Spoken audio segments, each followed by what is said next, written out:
मैखुमनि हुकबा खलाई बायथां चुकजाक गुमति हांखरनि काक्राबन ब्लकनि तुलामुरा आमचाइनि सन्जित कुमार दास अबनतै कक्थुम काइसा नायबायदि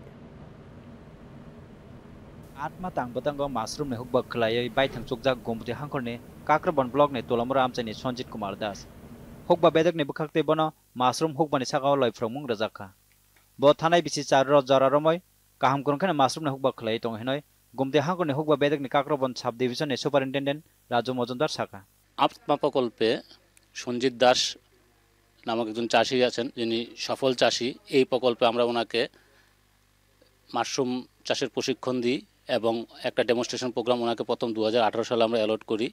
উনি সফলতার সাথে এটা চাষ করেছেন এবং দীর্ঘ আজকে 7-8 বছর ধরে চাষ করে উনি আজকে একজন স্বনির্ভর চাষি হয়ে গেছেন এবং যারা স্বনির্ভর হওয়ার লক্ষ্যে এগিয়ে আসতে চাইছে এগ্রিকালচারের বিভিন্ন এন্টারপ্রেনারশিপ ডেভেলপমেন্টের মাধ্যমে মাশরুম চাষ অথবা অন্যান্য চাষের মাধ্যমে তো ওনাদেরকে আমরা প্রতিনিয়ত সাহায্য করছি। সঞ্জিত দাস একটা জ্বলন্ত উদাহরণ। yang मासरूम ने हुकबा खलाई बायथां चुकजाउं का हिने साखा हुकबा खलाइने सन्जित कुमार दास हाफांनि सेबकनो खाजावै तो आहाइन आचोगै तंयावै मासरूम ने हुकबा खलाई केबो फाने बायथां चुकजाउंगै मान हेने बसाखा আত্মা প্রকল্পে মাশরুম চাষ শুরু করি। প্রথমে সরকারি বিভিন্ন প্রকল্পে আমাকে সহযোগিতা করে।